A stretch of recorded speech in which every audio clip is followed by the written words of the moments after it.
Hi everyone, welcome to Amy Learns to Cook. On the show today, we're making my Honey Pineapple Teriyaki Sauce. I use this as a meat glaze, particularly on our Hawaiian chicken sandwiches, right? But it is a great sauce that you can use for stir fries, meats, anything you want, and you can actually change it up a little bit, but this will give you a foundation for a great sauce. So join me. Let's make my Honey Pineapple Teriyaki Sauce.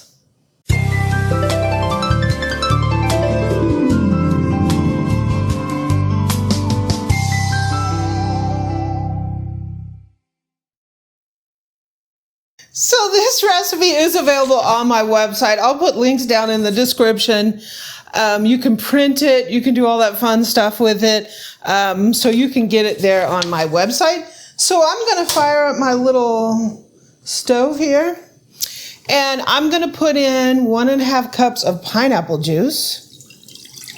So we're starting off the flavor with that nice pineapple flavor, right? So I'm also going to put in 3/4 cup of low sodium soy sauce. Right? So I have 2/3 cup of brown sugar.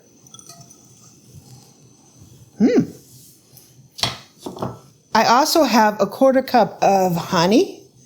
And get yourself some nice local honey. It tastes delicious.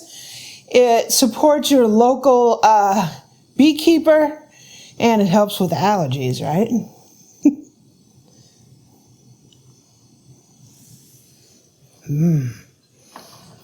So this is 1/4 cup of sweet chili sauce, and it has a little bit of sweet, little bit of heat. It's a nice mix.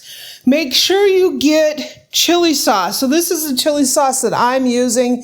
It's called Thai Blue Dragon sweet chili sauce. This is what was available in my local store. We live in a small town. You also see in the store, I got at Walmart. It's called chili sauce. This is great value. You can tell how this is different because it has cactuses on it, right? Cactuses mean Southwest.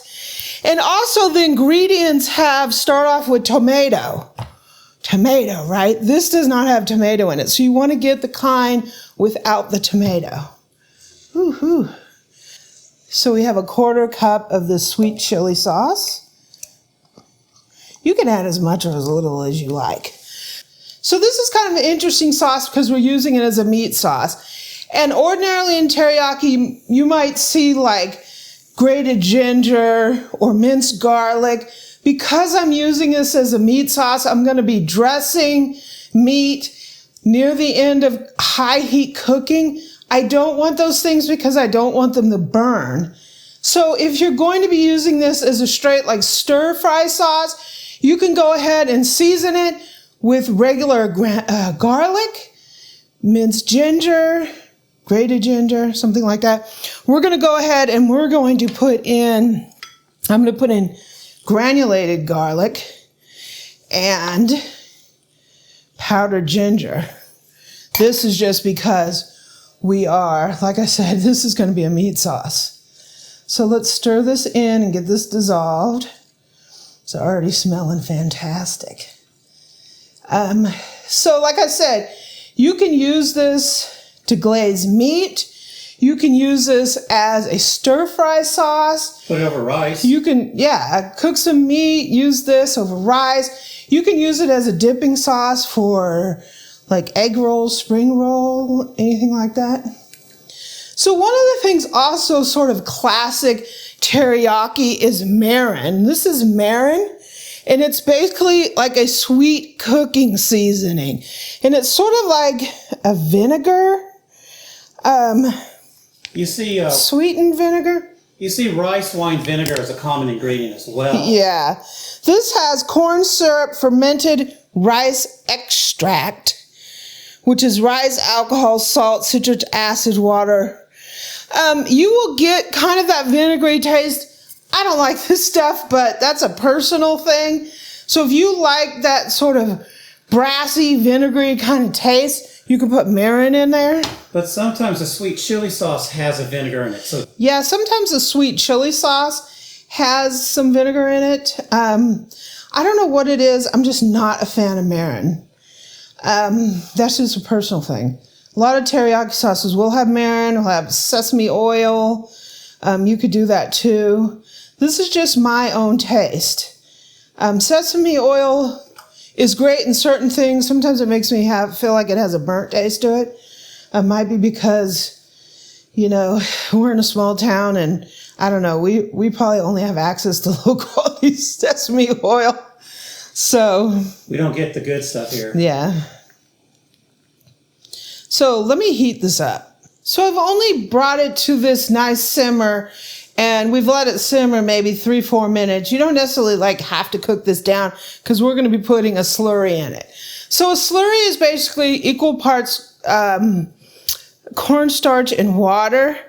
It doesn't necessarily have to be totally equally, but you just want cold water so that it dissolves the cornstarch. If you don't have that cold water, it could be lumpy. So a lot of times you see in sauces, you have that. It's like a glazy, shiny, thicky kind of sort of texture to it, and that's because it's been thickened with cornstarch.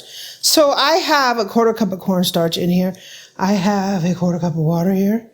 We're going to put this in here, which is 4 tablespoons of cornstarch. You just want to stir this around until it's completely dissolved. Keep a watch on your pan because if it gets too high, it's going to spill over and you're going to have kind of a sugary mess all over the place. So keep your eye on it, right? So here's our slurry. We're going to go ahead and add this in.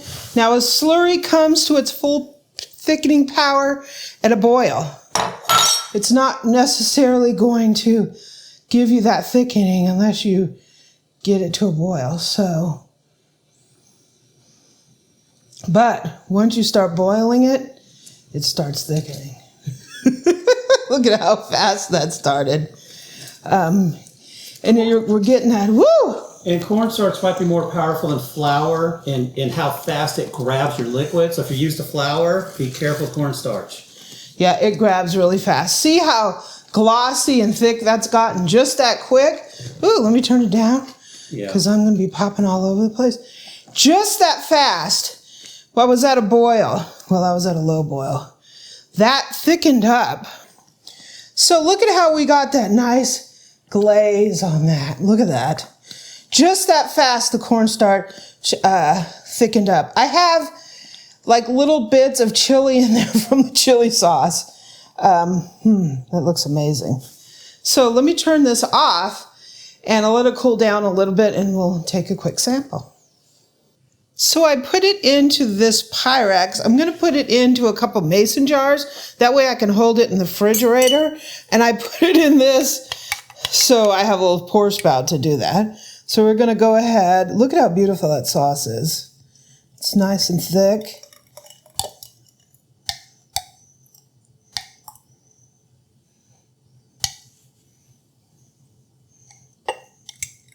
Won't fit all in one mason jar. Actually, it may have all fit in one.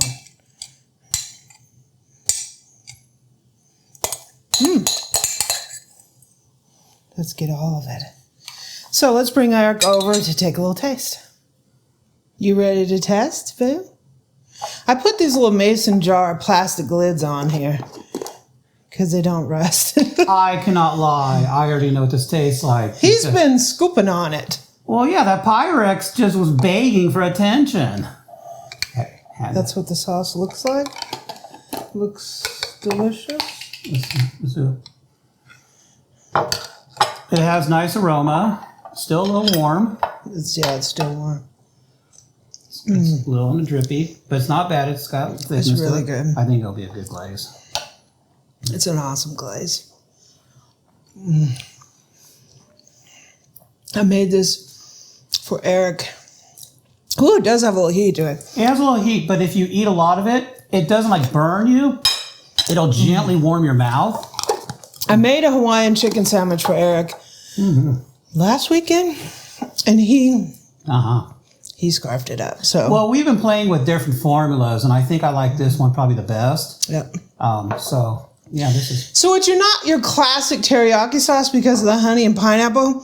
It's an outstanding glaze for meat. So we're going to be making a Hawaiian chicken sandwich with bacon. So stay tuned. That'll be the next upload. So cooks, we have honey pineapple teriyaki sauce. Join us for the next upload because we're going to be doing a Hawaiian chicken sandwich, and you're going to absolutely love this sandwich. And you're going to absolutely love this sauce. So thanks for joining me. You can catch me out at my Facebook group, facebook.com/groups/Amy Learns to Cook. If you want this recipe, go out to my website, amylearnstocook.com. And also you can catch me on social media all over the place at Amy Learns to Cook. Action! Jeez. Good to hear myself.